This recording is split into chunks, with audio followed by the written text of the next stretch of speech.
পবিত্র কোরআন অধ্যয়ন করি ওয়া আকামাস সালাহ আর যারা সালাত আদায় করি ওয়া আনফিকু মিম্মা রাযাকনাহুম সিররাও ওয়া আলানিয়াতান ইয়ারজুনা তিজারাতান লান তাবুর। আর আমি যে রুজি দিয়েছি সেই রুজি থেকে যারা আমার রাস্তায় গোপনে কিংবা প্রকাশ্যে খরচ করে তারা এমন একটা ব্যবসার আশা করুক যে ব্যবসাটা লান তাবুর, যে ব্যবসাটা কোনোদিন ধ্বংস হওয়ার নয়। আয়াতটাতে আল্লাহ তিনটা জিনিস উল্লেখ করেছেন। আমি তিনটা বিষয় খুব সংক্ষিপ্তভাবে আলোচনা করে বিষয়বস্তু শেষ করব। প্রথম বলছেন আল্লাহ তাআলা কোরআন সম্পর্কে, যারা কোরআন অধ্যয়ন করে, এই কোরআন সম্পর্কে আল্লাহ বলছেন আফালা ইয়াতাদাব্বারুনাল কুরআনা লাউ কানা মিন ইনদি গায়রিল্লাহ লাওয়াজাদু ফি ইখতিলাফান কাসীরা। তারা কি কোরআন নিয়ে চিন্তা গবেষণা করে না?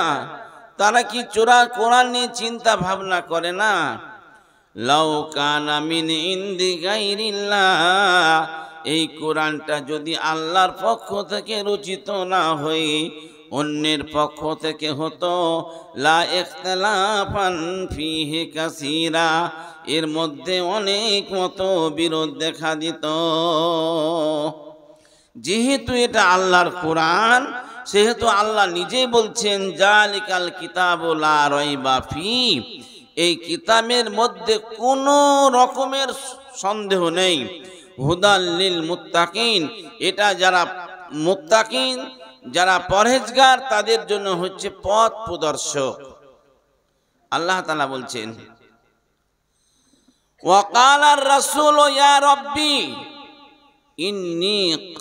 ইন্নী কাওমাত্তাখাযুল হাযাল কুরআনা মাহজুরা।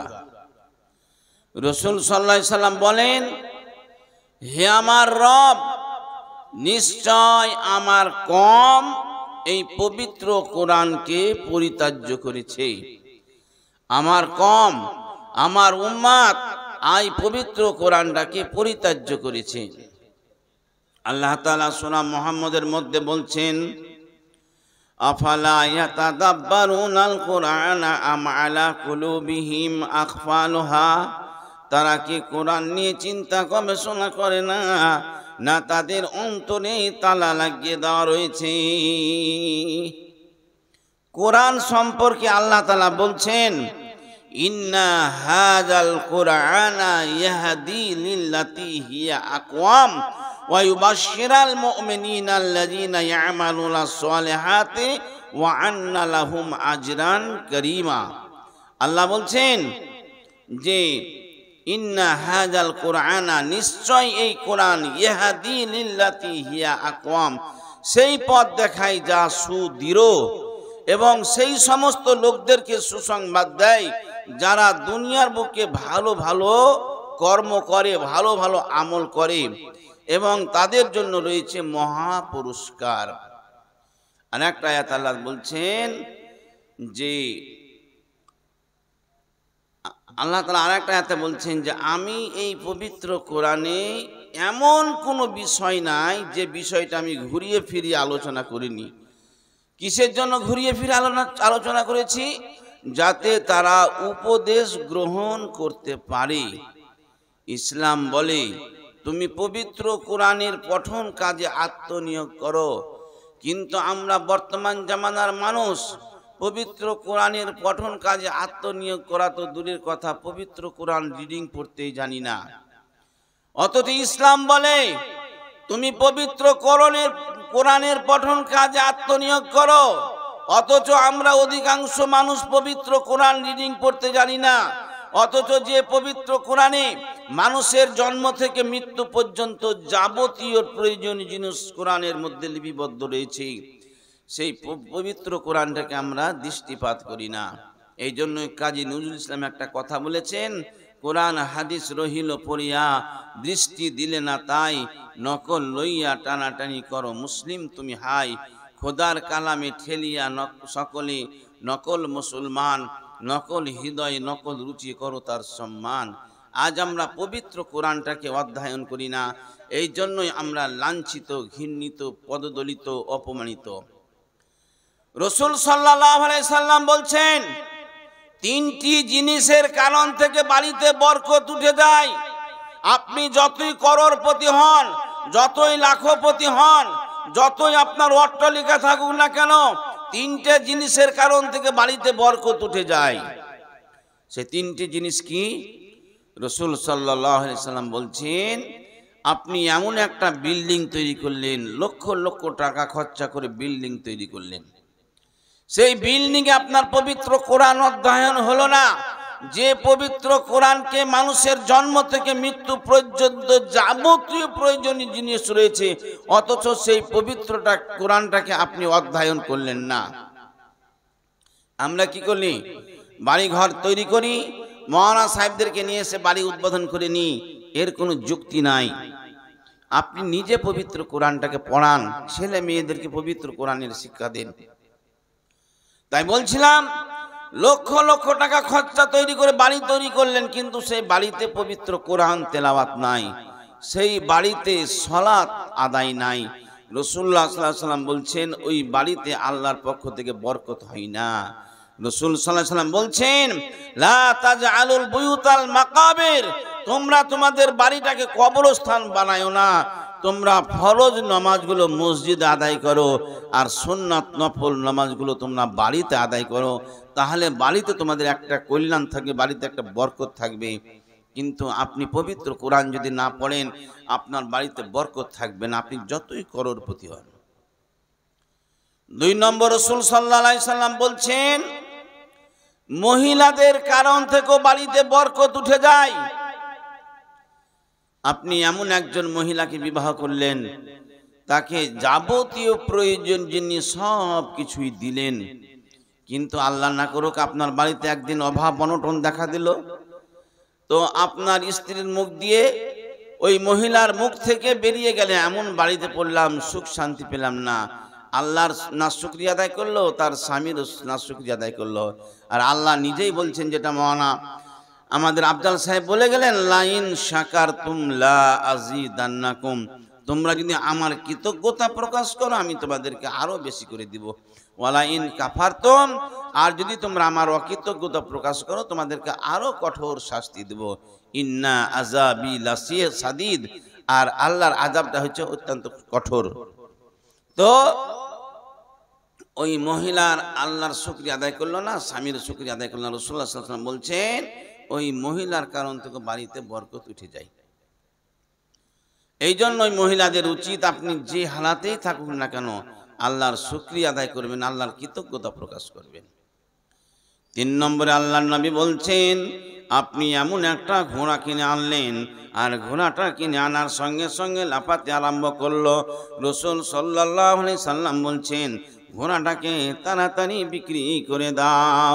এটা হচ্ছে একটা কুলক্ষণ, তাড়াতাড়ি বিক্রি করে দাও। ভাইরা আমার, মায়েরা, বোনেরা আমার, বাড়িতে পবিত্র কোরআন অধ্যয়ন করবেন, ছেলে মেয়েদেরকে পবিত্র কোরআনের শিক্ষা দেবেন, আপনি সালাত আদায় করবেন, আল্লাহর পক্ষ থেকে আপনার রুজি আসবে। 2 নম্বর হচ্ছে সালাত। সালাত এমন একটা ইবাদত, যে ইবাদতটা হচ্ছে জান্নাত যাওয়ার মাধ্যম হচ্ছে আপনার সালাত। কিয়ামতের দিনে প্রথম হিসাব নেওয়া হবে সালাতের। আপনার যদি সালাতটা থাকে তা আপনি সব জায়গাতে পার হয়ে গেলেন, আর যদি আপনার সালাত নাই সব বেকার হয়ে গেল। এই জন্যই আল্লাহ পবিত্র কোরআনে বলছেন, আল্লাযীনা ইউকিমুনাস সালাহ ওয়া মিম্মা রাযাকনাহুম উলাইকা হুমুল মুমিনুনা হাক্কান লাহুম মাগফিরাতুম দারাজাতুন ইনদা রাব্বিহিম ওয়া মাগফিরাতুন ওয়া রিজকুন কারীম। আল্লাহ বলছেন, যারা সালাত আদায় করে ওয়া মিম্মা রাযাকনাহুম, আর আমি যে রুজি দিয়েছি সেই রুজি থেকে যারা আমার রাস্তায় খরচ করে তাদের জন্য রয়েছে উচ্চ মর্যাদা এবং সম্মানজনক জীবিকা। তাহলে আপনি যদি সালাত আদায় করেন তাহলে আল্লাহর পক্ষ থেকে আপনার কাছে রুজি আসবে। অতএব আপনি সালাত আদায় করবেন। রাসূল সাল্লাল্লাহু আলাইহি ওয়াসাল্লাম বলছেন, বাইনাল আবদি ওয়া বাইনাল কুফরি তারকুস সালাত, মুমিন এবং কাফেরের মধ্যে পার্থক্য হচ্ছে সালাত। আপনার যদি সালাত নাই আপনার সব কিছু বেকার। অতএব আপনি সালাত আদায় করবেন। খুব সংক্ষিপ্তভাবে বলছি। তৃতীয় নম্বরে আমি বলছি যেটা আসল উদ্দেশ্য, আজকের যে জালসার উদ্দেশ্য, আল্লাহ বলছেন, ইন্নাল্লাযীনা ইয়াতলুনা কিতাবাল্লাহ, নিশ্চয় যারা পবিত্র কোরআনকে অধ্যয়ন করে, ওয়া আকামাস সালাহ, এবং যারা সালাত আদায় করে, ওয়া আনফিকু মিম্মা রাযাকনাকুম, আর আমি যে রুজি তোমাদেরকে দিয়েছি ওই রুজি থেকে যারা আমার রাস্তায় খরচ করে গোপনে কিংবা প্রকাশ্যে, তারা এমন একটা ব্যবসার আশা করুক যে ব্যবসাটা ধ্বংস হওয়ার নয়। পৃথিবীতে এমন ব্যবসা আছে যে ব্যবসার লাভ লোকসান আছে, আর আপনি যদি আল্লাহ রাস্তায় দান করেন এর কোনো লোকসান নাই, লাভ ছাড়া। অতএব এতে লাভ রয়েছে, কল্যাণ রয়েছে। অতএব আপনি আল্লাহ রাস্তায় খরচ করুন। কখন খরচ করবেন? আপনি যে খরচ করবেন কখন খরচ করবেন? আল্লাহ তাআলা বলছেন, ইয়া আইয়ুহাল্লাযীনা আমানু আনফিকু মিম্মা রাযাকনাকুম মিন ক্বাবলি আন ইয়াতিয়া ইয়াউমুল লা বাইউন ফীহি। আল্লাহ বললেন, হে ঈমানদারগণ, আনফিকু, তোমরা খরচ করো, মিম্মা রাযাকনাকুম, আমি তোমাদেরকে যে জীবিকা দিয়েছি, যে রুজি দিয়েছি, ওই রুজি থেকে তোমরা আমার রাস্তায় খরচ করো। কখন খরচ করবে? আল্লাহ বলছেন, কাবলা ইয়াতিয়া ইয়াউমুল লা বাইউন ফি, ওই দিন আসার পূর্বে যেদিন কোনো বেচা কিনা চলবে না। বর্তমান জামানায় ঘর বাড়ি জমি জায়গা সব কিছুই বেচা কিনা চলছে, কিন্তু এমন একটা দিন আসবে যেদিন কোনো কিছু বেচা কিনা চলবে না, অর্থাৎ কিয়ামত। কিয়ামত আসার পূর্বে আপনি আল্লাহ রাস্তায় খরচ করুন। ওয়ালা সাফাতুন, আর ওই দিন আসার পূর্বে যেদিন কাউরির কোনো সুপারিশ চলবে না। আপনি দুনিয়াতে অন্যায় করেছেন, আপনার পক্ষ থেকে আপনার ভাই ব্রাদার আত্মীয় স্বজন আপনার জন্য সুপারিশ করছে, আপনার পার্টি, আপনার বংশ, আপনার সমাজ সুপারিশ করছে, কিন্তু এমন একটা দিন আসবে যেদিন কাউরির কোনো সুপারিশ চলবে না, অর্থাৎ কিয়ামত। ওয়ালা শাফাতুন, আর ওই দিন আসার পূর্বে যেদিন কাউরির কোনো সুপারিশ চলবে না, ওই দিন আসার পূর্বে তোমরা আল্লাহ রাস্তায় খরচ করো। ওয়াল কাফিরুনা হুমুজ জালিমুন, আর যারা কাফের তারাই হচ্ছে অত্যাচারী, জালিম। অত্র আয়াতের দ্বারাতে বুঝতে পারা গেল কিয়ামত আসার পূর্বে আপনি আল্লাহর রাস্তায় খরচ করুন। আরেকটা আয়াত বলছি, খুব মূল্যবান আয়াত। আল্লাহর আয়াত তো সবই মূল্যবান, তো এই আয়াত আরো একটু বেশি মূল্যবান, যে একটা মানুষ যখন মৃত্যুর মুখে শায়িত হয় তখন তার মুখে ফলের রস দেয়, শরবত দেয়, মনে হয় লোকটা মরে গেল, মরে গেছে মনে হলো, আবার 2-5 মিনিট পরে আবার নড়ে উঠছে, তার মুখ দিয়ে ফলের রস যাচ্ছে না, শরবত যাচ্ছে না। তখন ওই ব্যক্তি কি বলে জানেন? ওই ব্যক্তি বলে, লাউলা আখারতানি ইলা আজালিন করিবিন ফাআসাদ্দাকা ওয়া আকুম মিনাস সলিহিন। লাউলা আখারতানি, ওগো আল্লাহ যদি তুমি আমাকে একটু সময় দাও, আমার স্থাবর অস্থাবর যা সম্পদ আছে আমি সবগুলো আল্লাহ রাস্তায় দান করে আসি। ওয়া আকুম মিনাস সলিহিন, আর আমি দুনিয়াতে ভালো কর্ম করিনি, আমি অসৎ কর্ম করে বেড়াচ্ছিলাম। আল্লাহ আমি বুঝতে পারিনি, এখন তুমি আমাকে একটু সময় দাও। ওয়া আকুম মিনাস সলিহিন, আমি সৎ কর্ম করে আসি।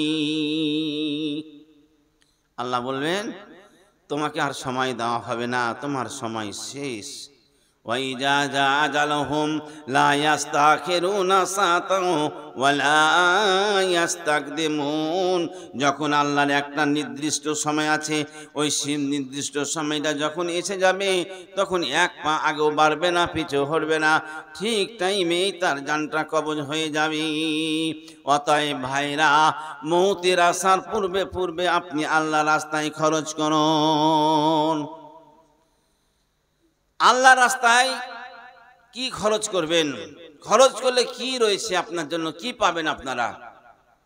আল্লাহ বলছেন আল্লাযীনা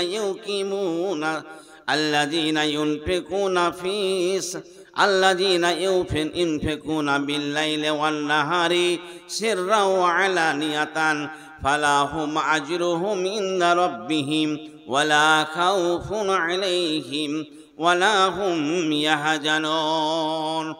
যারা আল্লাহর রাস্তায় খরচ করে গোপনে কিংবা প্রকাশ্যে, গোপনে কিংবা প্রকাশ্যে, আল্লাযীনা ইউনফিকুনা, রাত্রে কিংবা দিনে, প্রকাশ্যে কিংবা গোপনে যারা আমার রাস্তায় খরচ করে, আল্লাহ বলছেন ফালাহুম আজরুহুম ইনদা রাব্বিহিম, তাদের নিকটে, তাদের জন্য প্রভুর নিকটে বদলা রয়েছেন।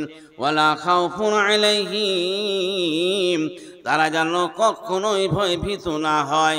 ওয়ালা হুম ইয়াহজানুন, এবং তারা যেন কখনোই চিন্তায় চিন্তিত না হয়। আপনি আল্লাহ রাস্তায় দান করলে অবশ্যই আল্লাহর নিকটে এর বদলা পাবেন, কোনো ভয়ের কারণ নাই, কোনো চিন্তার কারণ নাই। আল্লাহ রাব্বুল আমিন পবিত্র কোরআনে সূরা বানী ইসরাঈলের মধ্যে বলছেন ওয়া কুল্লা ইনসানিন আলজামনাহু তায়রাহু ফি উনুকিহি ওয়া নুখরিজু লাহু ইয়াওমাল কিয়ামাতি কিতাবান ইয়ালকাহু মানসুরা ইকরা কিতাবাকা ওয়া কাফা বিনাফসিকাল ইয়াওমা আলাইকা হাসিবা। আল্লাহ বলেন কিয়ামতের দিনে প্রত্যেক মানুষের ঘাড়ে একটা করে কিতাব লটকে দেওয়া হয়েছে, কিতাব চিমটি দেওয়া হয়েছে, যে কিতাবটা কিয়ামতের দিনে খোলা অবস্থায় দেখতে পাবে। আল্লাহ বলবেন ইকরা কিতাবাকা, আজকের দিনে তোমার কিতাবটা পড়ো, কাফা বিনাফসিকাল ইয়াওমা আলাইকা হাসিবা, এই কিতাবটা তোমার জন্য যথেষ্ট যথেষ্ট যথেষ্ট। তুমি সারা লাইফে যা কর্ম করেছো, যা আমল করেছো, তোমার এই কিতাবের মধ্যে সমস্ত কিছু লিপিবদ্ধ রয়েছে।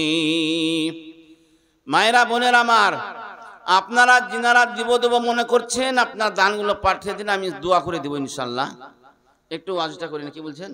আচ্ছা, আল্লাহ রাব্বুল আমিন পবিত্র কোরআনে বলছেন ওয়া নাযাউল মাওয়াজিনাল কিসতা লিয়াউমিল কিয়ামা ফালা তুজলামু নাফসুন শাইয়া ওয়া ইন কানা মিসকালা হাববাতিন মিন খারদালিন আতাইনা বিহা ওয়া কাফা বিনা হাসিবিন। আল্লাহ বলছেন কিয়ামতের দিনে আমি ইনসাফের তারাজু হাজির করব। ওয়া নাযাউল মাওয়াজিনাল কিসতা লিয়াউমিল কিয়ামা, কিয়ামতের দিনে আমি ইনসাফের তারাজু করব, ইনসাফের তারাজু হাজির করব। ওয়া ইন কানা মিসকালা হাববাতিন মিন খারদালিন আতাইনা বিহা, মানুষ যদি সরষ সম পরিমাণ ভালো কাজ করে আমি সেটাকেও সবার সামনে হাজির করব। মানুষ যদি সরষ সম পরিমাণ যদি খারাপ কাজ করে আমি সেটাকেও সবার সামনে হাজির করব। ওয়া কাফা বিনা হাসিবিন, আর আল্লাহ বলেন আমি হিসাব নেওয়ার জন্য একাই যথেষ্ট যথেষ্ট যথেষ্ট। কিয়ামতের দিনে আল্লাহ কাউরের সাহায্য নেবেন না, তিনি একাই হিসাব নেওয়ার জন্য তিনি যথেষ্ট। যারা আল্লাহ রাস্তায় দান করে না, যারা সালাত আদায় করে না, যারা কোরআন অধ্যয়ন করে না, কিয়ামতের দিনে এরা বাম হাতে আমল নামা পাবে। যেটা সূরা কাহাফের মধ্যে আল্লাহ বলছেন, ওয়া উজিয়াল কিতাবু ফাতারাল মুজরিমিনা মুশফিকিনা মিম্মা ফি। কিয়ামতের দিনে মুজরিম গুনাহগার ও অপরাধীরা যখন বাম হাতে আমল নামা পাবে, আমল নামা পাওয়ার পরে তখন সেই আমল নামাটা খুব মনোযোগ সহকারে পড়বে আর বলবে, ক্বালু ইয়া ওয়াইলাতানা মালি হাযাল কিতাব। আফসোস, আজ আমাদেরকে কে কিতাবটা দিল, কিসের জন্য এই কিতাবটা দেওয়া হলো, যে কিতাবের মধ্যে লা ইউগাদিরু সাগীরাতান ওয়ালা কাবীরাতান ইল্লা হাসাহা, যে কিতাবের মধ্যে ছোট বড় কোনো জিনিস আল্লাহ ছাড়েননি, সব কিছুই পুঙ্খানুপুঙ্খভাবে সব কিছুই লিখে রেখেছেন। এই কিতাবটা আমাদেরকে কে দিল? আল্লাহ বলবেন, ওয়া ওয়াজাদু মা আমিলু হাজিরান। ওরে বিশ্বের মানুষ, তোমরা জেনে রাখো, তোমরা তোমাদের আমল নামাতে ওই সমস্ত জিনিসগুলো তোমরা দেখতে পাবে। তোমরা দুনিয়ার বুকে যা কর্ম করেছো, যা আমল করেছো, ওয়ালা ইয়াজলিমু রাব্বুকা আহাদা। আর তোমরা এটাও জেনে রাখো যে আল্লাহ তোমাদের উপরে বিন্দু মাত্র জুলুম করবেন না। আল্লাহ অত্যাচারী নন, কোনো মানুষের প্রতি আল্লাহ অত্যাচার করেন না। আল্লাহ নিজেই বলছেন পবিত্র কোরআনে সূরা ইউনূসের 44 নম্বর আয়াতে বলছেন, ইন্নাল্লাহা লা ইয়াজলিমুন নাসা শাইআও ওয়ালাকিন্নান নাসা আনফুসাহুম ইয়াজলিমুন। আল্লাহ বলছেন, আমি কোনো মানুষের প্রতি জুলুম করি না, ওয়ালাকিন্নান নাসা আনফুসাহুম ইয়াজলিমুন। মানুষ নিজেই নিজের নফসের প্রতি অত্যাচার করে, মানুষ নিজেই নিজের নফসের প্রতি জুলুম করে। আমি কাউরির প্রতি অত্যাচার করি না, জুলুম করি না। আর একটা আয়াতে আল্লাহ বলছেন, কুল্লু নাফসিন বিমা কাসাবাত রাহিনাতুন। প্রত্যেক মানুষ নিজ কৃত কর্মের জন্য দায়ী। আপনি আপনার কর্মের জন্য দায়ী, আমি আমার কর্মের জন্য দায়ী। ওয়ালা তাজিরু ওয়াজিরাতুন বিজরা উখরা। কিয়ামতের দিনে কেউ কাউরির বোঝ উঠাবে না। আপনার বোঝ আপনি আপনার বোঝ আমি উঠাবো না, আমার বোঝ আপনি উঠাবেন না। তাই আল্লাহ বলছেন, ইল্লা আসহাবাল ইয়ামিন। তারা কিন্তু নিজ কৃত কর্মের জন্য দায়ী নয়। আসহাবাল ইয়ামিন, যারা ডান হাতে আমলনামা পাবে, তারা কিন্তু নিজ কৃতকর্মের জন্য দায়ী নয়। ফি জান্নাতিন, তারা জান্নাতের মধ্যে বসবাস করবে। ইয়াতাসাআলুনা আনিল মুজরিমিন, ওই অপরাধীদের সম্পর্কে বলাবলি করবে, মা সালাকাকুম ফি সাকার। কোন জিনিসের কারণে এদেরকে জাহান্নামের মধ্যে চালনা করা হলো? আমরা তো একই সঙ্গে বসবাস করেছি, একই সঙ্গে খেলাধুলা, চাষবাস, ব্যবসা বাণিজ্য সব কিছুই করেছি, অথচ এদেরকে কি কারণে কোন জিনিসের কারণে জাহান্নামে দেওয়া হয়েছে? তখন তারাকে বলবে, মা সালাকাকুম ফি সাকার। ভাই, তোমরা কোন জিনিসের কারণে তোমরা এই জাহান্নামী? তখন তারা বলবে, কালু লাম নাকু মিনাল মুসাল্লিন। আমরা জীবনে কোনোদিন সালাত আদায় করতাম না। ওয়ালাম নাকু নুতিমুল মিসকিন, আর আমরা জীবনে কোনোদিন ফকির মিসকিনকে খাওয়াতাম না। আমরা কোনোদিন মাদ্রাসা মসজিদে দান করতাম না। আমরা আল্লাহকে অপেক্ষা করে চলতাম। হাত্তা আতানাল ইয়াকিন। এমতো অবস্থায় যখন কিয়ামতটা চলে আসলো, ফামাতান ফাউসাফাতুস সাফিন, তো সুপারিশকারীদের কোনো সুপারিশ আমাদের কাজে আসলো না। তো এরা যারা ডান হাতে আমলনামা পাবে, এরা কিন্তু নিজ কৃত কর্মের জন্য দায়ী নয়। দেন দানগুলো বলে দিই, একটু আসো তাহলে। আসছে তো নাকি?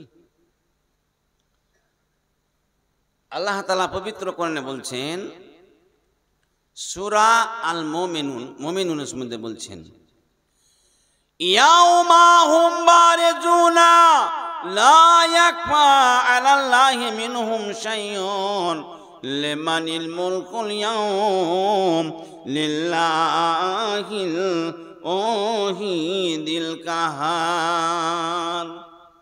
ইয়াউমা হুম বারিজুনা লা ইয়াকফা আলাল্লাহি মিনহুম শাইউন, যেদিন মানুষ কবর থেকে উঠবে, লা ইয়াকফা আলাল্লাহি মিনহুম শাইউন, তার কোনো জিনিস গোপন থাকবে না, সব কিছুই ব্যক্ত হয়ে যাবে,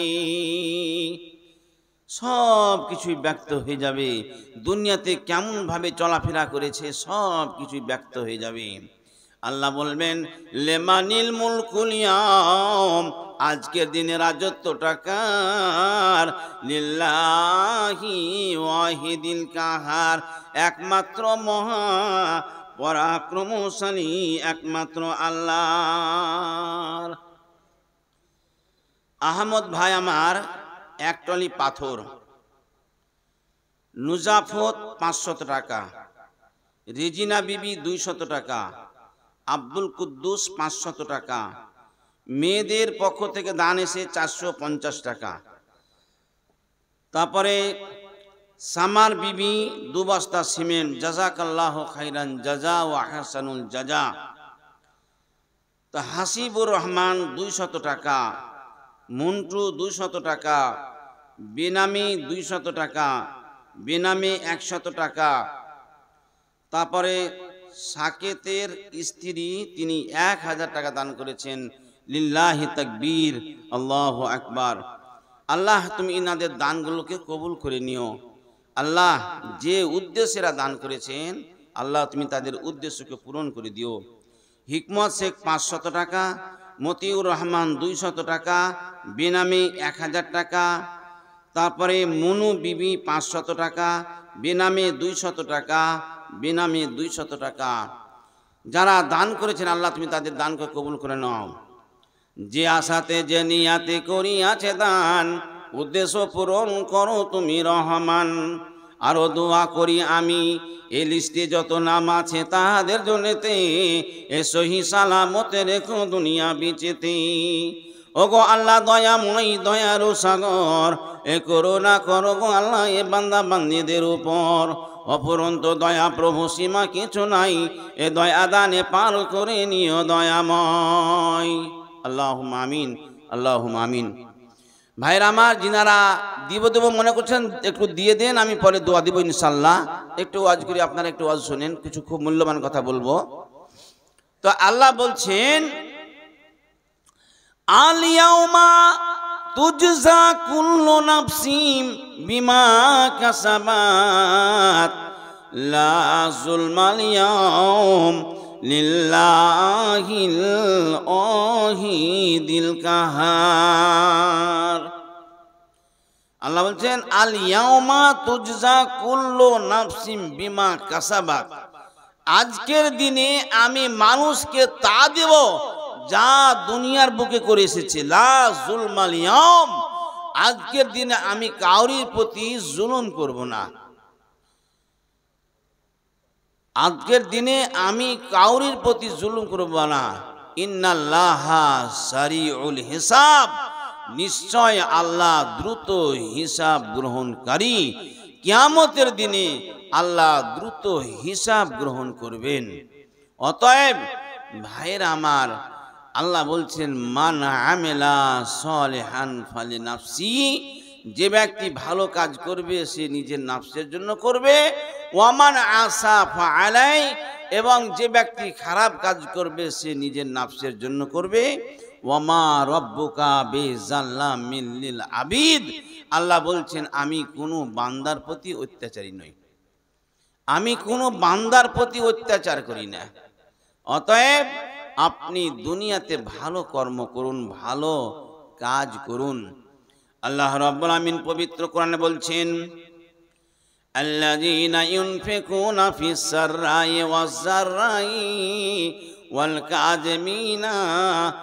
কাযিমিনাল গায়জ ওয়া আফিনা আনিন নাস ওয়াল্লাহু ইউহিব্বুল মুহসিনিন।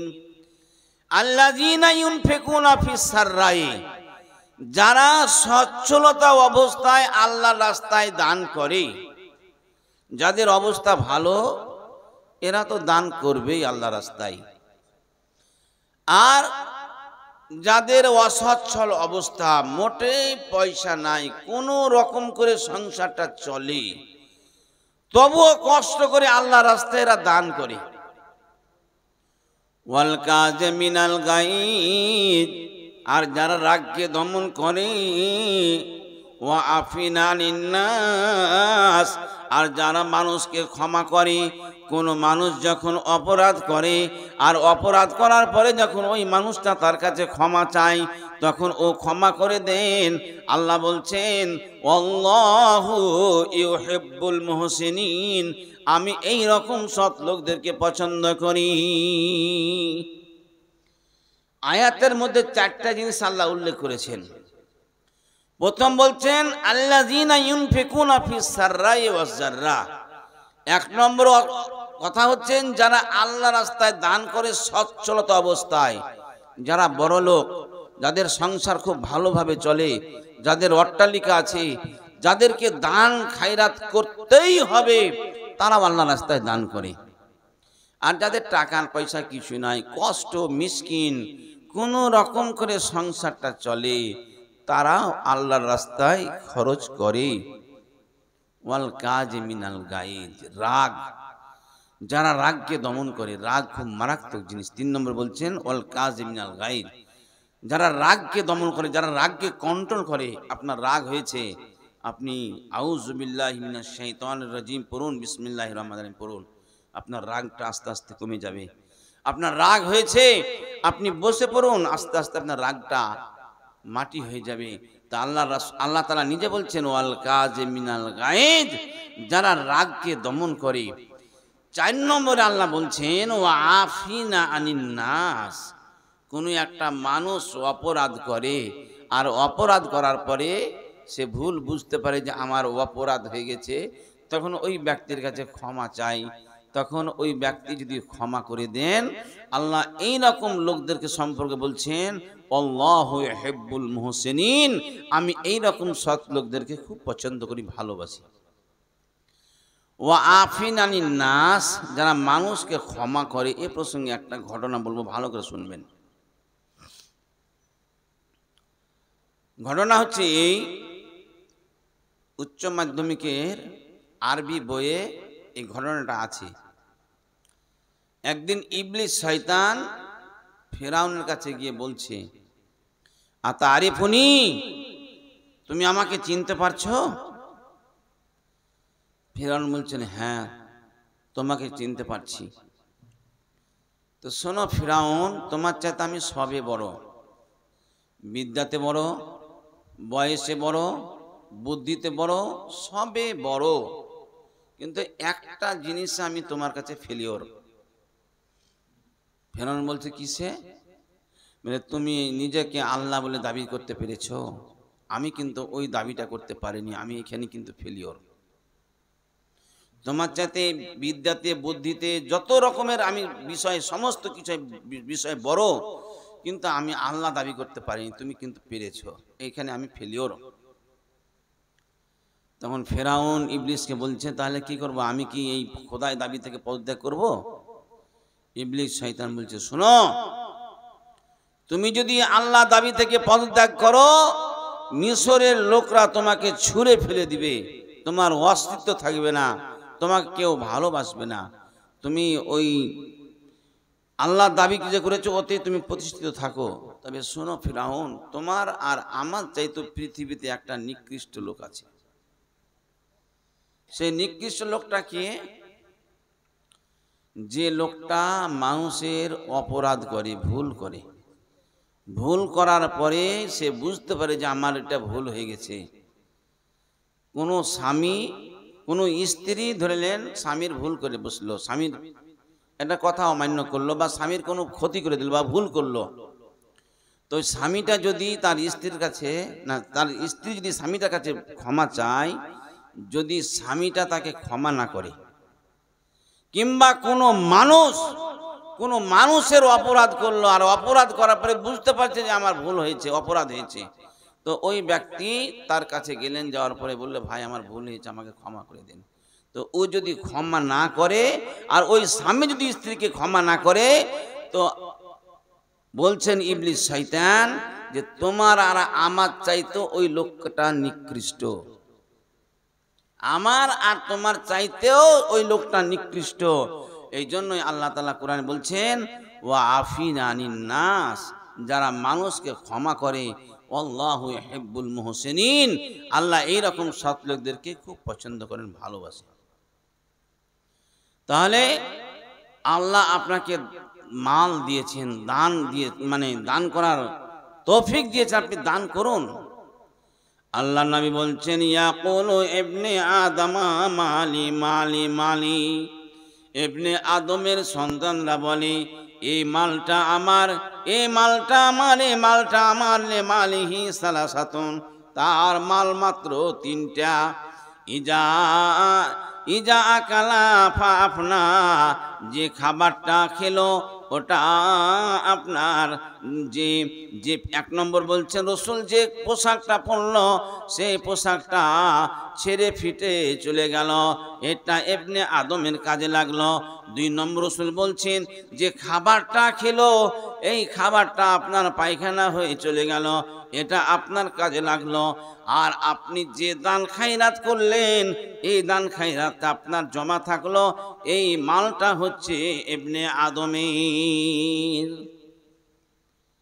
আপনি আল্লাহ আপনাকে মাল দিয়েছেন, আপনি মাল মানে আল্লাহ রাস্তায় ব্যয় করুন, আপনার ইহকালও কল্যাণ রয়েছে, পরকালেও কল্যাণ রয়েছে। একটা হাদিস বলছি, ভালো করে শুনবেন। একটা পুরুষ চারটা বিষয়ে সুখী, একটা পুরুষ চারটা বিষয়ে সুখী, চারটা যদি জিনিস তার ঠিক থাকে তাহলে সে লোকটা ভাগ্যবান, সে লোকটা সুখী ম্যান। সেই চারটা জিনিস কি? রাসূল সাল্লাল্লাহু আলাইহি ওয়াসাল্লাম বলছেন, এক নম্বর হচ্ছে সৎ স্ত্রী।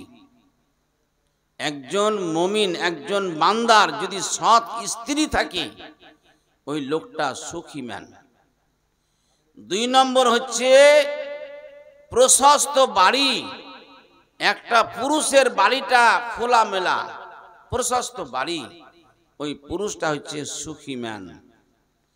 তিন নম্বর হচ্ছে সৎ প্রতিবেশী, এমন একটা প্রতিবেশী যে প্রতিবেশীটা সৎ, ভালো, ভদ্র, তাহলে ওই প্রতিবেশীটা, ওই পুরুষটা সুখী ম্যান। চার নম্বরে রাসূলুল্লাহ সাল্লাল্লাহু আলাইহি ওয়াসাল্লাম বলছেন যে একটা পুরুষের যদি সচল সওয়ারি, আপনি সাইকেলে চাপবেন, সাইকেলটাকে ঠিক করে রাখলেন, সকালে আপনি একটা জায়গায় বের হবেন, দেখলেন সাইকেলটা পাংচার হয়ে গেছে, তাহলে আপনার মনটা কেমন খারাপ হবে? তো বলছে সচল সওয়ারি, এমন একটা সওয়ারি যে সওয়ারিটা সচল, হ্যাঁ, খুব ভালো সার্ভিস দেয়। রাসূলুল্লাহ সাল্লাল্লাহু আলাইহি ওয়াসাল্লাম বলছেন এই চারটা জিনিস যার মধ্যে আছে সেই পুরুষটা হচ্ছে লাকি ম্যান, সুখী ম্যান। ভাইরা আমার, আমরা দান করি না, একে অপরের আমরা হিংসা করি। হিংসা খুব মারাত্মক জিনিস, হিংসা খুব মারাত্মক জিনিস। হিংসা থেকে বেঁচে থাকবেন। রাসূল সাল্লাল্লাহু আলাইহি সাল্লাম বলছেন প্রত্যেক দিন মাগরিব এবং ফজরের নামাজের পরে আল্লাহর রাসূল সূরা নাস এবং ফালাক পড়তেন। হিংসুকের হিংসা করা থেকে তিনি মানে দোয়া করতেন যে আল্লাহ আমাকে হিংসুকের হিংসা করা থেকে তুমি আমাকে বাঁচিয়ে রাখো। রাসূলুল্লাহ সাল্লাল্লাহু আলাইহি ওয়াসাল্লাম এই দোয়াটা তিনি করতেন। হিংসা কত বড় মারাত্মক জিনিস, এ প্রসঙ্গে একটা ঘটনা বলি। ভাই দান করছে তো, মা বোনেরা আপনারা দানগুলো দেন, আমি কিছু আলোচনা করছি, ইনশাল্লাহ আপনাদের জন্য দোয়া দিব। আর এখন যদি নাও দিই সকালবেলাতে ইনশাল্লাহ অবশ্যই দিব, সকালবেলাতে কিছু কালেকশন হবে, আদায় হবে। তো যেটা বলছিলাম, হিংসা করা থেকে বেঁচে থাকতে হবে। হিংসা করে থাকে কেমন বেঁচে থাকতে হবে, এই প্রসঙ্গে একটা ঘটনা বলছি, ভালো করে শুনুন। ঘটনাটা হচ্ছে এই যে একদা আল্লাহর নবী মুহাম্মাদুর রাসূলুল্লাহ সাল্লাল্লাহু আলাইহি সাল্লাম তিনি মসজিদে নববীতে বসে আছেন, আর পার্শ্বে অনেক সাহাবায়ে কেরামগণরা আছেন।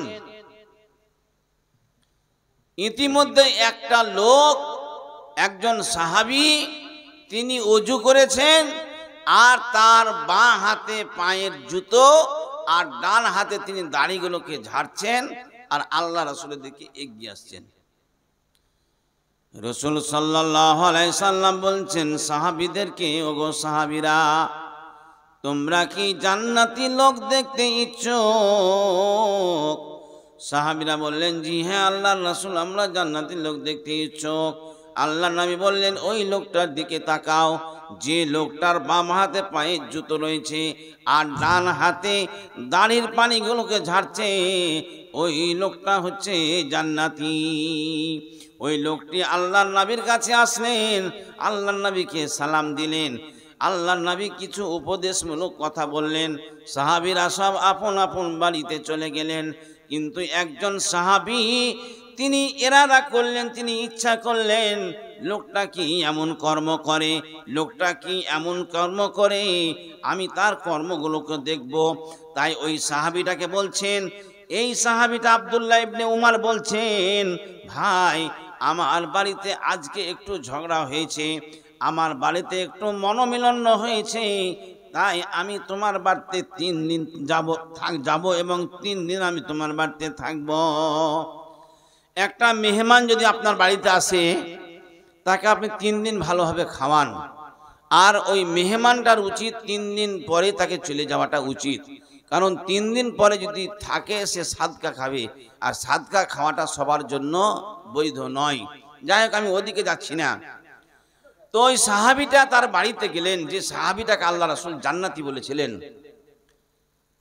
তো 3 দিন থাকলেন, তার কর্ম দেখছেন, তার ইবাদত দেখছেন, কি ইবাদত করছেন লোকটা।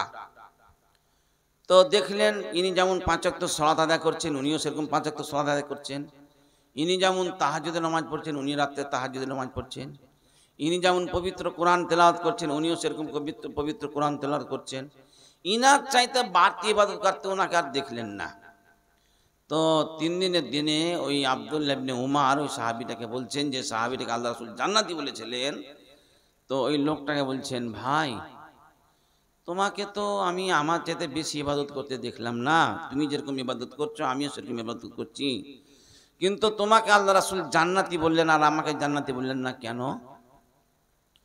তখন ওই সাহাবীটা বলছেন, ভাই আমি একটা কাজ করি না জীবনে। কি? আমি জীবনে কাউরি কোনদিন হিংসা করি না।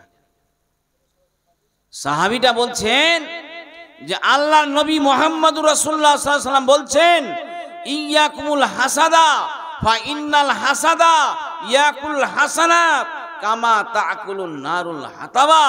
রাসূল বলছেন, তোমরা হিংসা থেকে বাঁচো।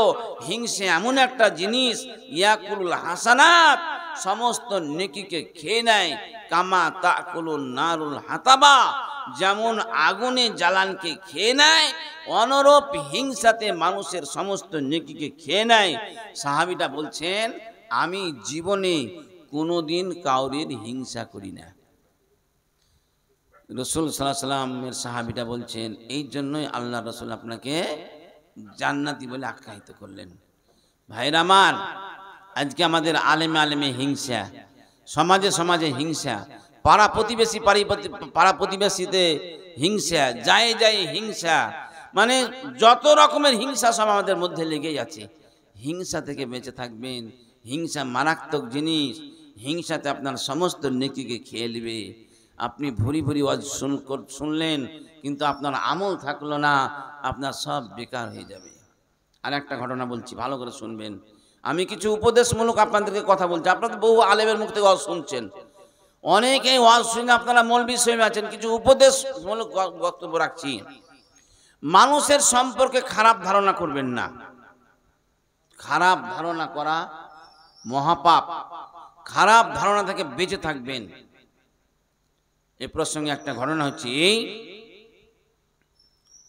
যে আরবের মধ্যে ইরাক বলে একটা দেশ আছে, ওই ইরাকের মধ্যে একটা বিখ্যাত নদী আছে, নদীটার নাম হচ্ছে দজলা নদী। একজন পুরুষ একজন মহিলার পার্শ্বে বসে আছেন আর ওই বোতল পান করছেন, আর ওই মহিলাটাকেও তিনি বোতল পান করাচ্ছেন, পানি পান করাচ্ছেন। তো দূর থেকে একজন সাধক যাচ্ছিলেন, তার নাম হচ্ছে হাসান বাসরি রহমতুল্লাহ আলাইহ। ইনি একজন তাবেঈ। তো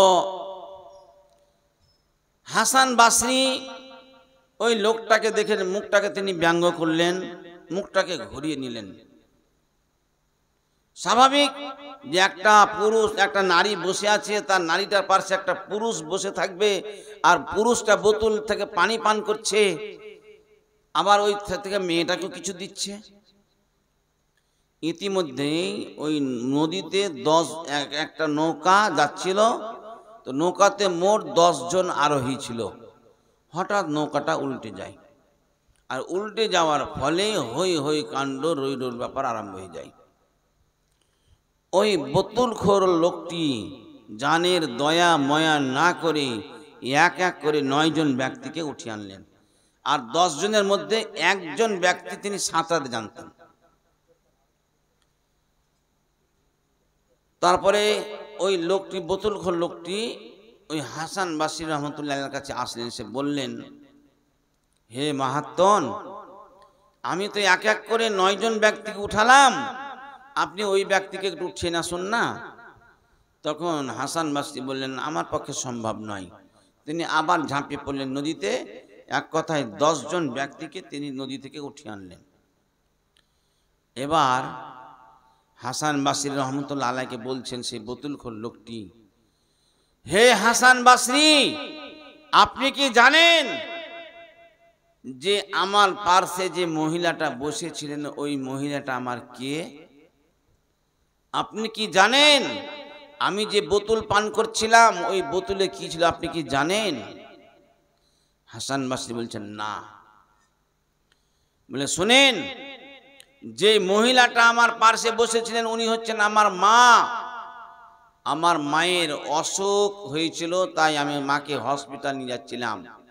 যখন অসুখটা বেড়ে গেছিল তখন আমি ওইখানে শুইয়ে দিয়ে আমি ওই মানে দজলা নদীর পানি পান করছিলাম, আর মা যখন কলেজে শুকিয়ে যেত তখন তা থেকে মাকেও আমি কিছুটা পান করাচ্ছিলাম। হাসান বাসরি রহমতুল্লাহ আলাইহ বললেন, বাবা, আমার ভুল হয়েছে, তোমার সম্পর্কে আমার খারাপ ধারণা করেছি, তুমি আমাকে ক্ষমা করো। শুধু তাই নয়, মহান আল্লাহর কাছে ক্ষমা চাইলেন। আপনি কাউরি সম্পর্কে খারাপ ধারণা করবেন না, আপনি কাউরি সঙ্গে মানে খারাপ মন্তব্য করবেন না। কাজী নজরুল ইসলাম কবি স্বামী বিবেকানন্দ একটা কথা বলেছিলেন, যদি শান্তি পেতে চাও মা, পরের দোষ খুঁজো না, নিজের দোষ খুঁজো। আপনি কি, আমি কি, আমার সমীক্ষা আমাকে করতে হবে, আপনি আপনার সমীক্ষা করুন। কাজী নজরুল ইসলাম একটা কথা বলেছিলেন, আমরা সবাই পাপী। হ্যাঁ, আমরা সবাই পাপী, আমরা সবাই পাপী। নিজের পাপ দিয়ে অন্যের বাটখারা আমরা মাপি। আমরা নিজে পাপী কিন্তু অন্যকে আমরা পাপী বলি। এইতে হচ্ছে আমরা বর্তমান জামানার লোক। অতএব খারাপ ধারণা থেকে বেঁচে থাকবেন ভাইরা আমার। তাই বলছিলাম যে যারা আল্লাহ রাস্তায় দান করে এদের জন্য অবশ্যই আল্লাহ তাআলা কিয়ামতের দিনে বদলা দেবেন। আল্লাহ তাআলা সূরা ইব্রাহিমের মধ্যে বলছেন, কুল ইয়া ইবাদিয়াল্লাযীনা আমানু আনফিকু মিম্মা রাযাকনাহুম সিররা ওয়া আলানিয়াতান ইয়ারজুনা তিজারাতান লান তাবুর সিররা ওয়া আলানিয়াতান মিন কাবলি আন ইয়াতিয়া ইয়াউমুন লা বাইয়ুন ফীহি ওয়ালা খিলাল। আল্লাহ বলছেন, হে নবী, আপনি ওই ইমানদার বান্দীদেরকে বলে দিন যে আল্লাযীনা ইউকিমুনাস সালাত, তারা যেন সালাত আদায় করে, ওয়া মিম্মা রাযাকনাহুম, আর আমি যে রুজি দিয়েছি সেই রুজি থেকে তারা গোপনে কিংবা প্রকাশ্যে খরচ করে।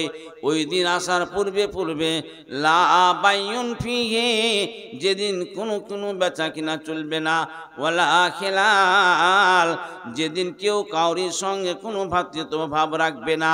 ওই দিন আসার পূর্বে পূর্বে আপনি আল্লাহ রাস্তায় খরচ করুন। ভাইরা আমার, দেন এটা দিন, লিস্টটা দেন।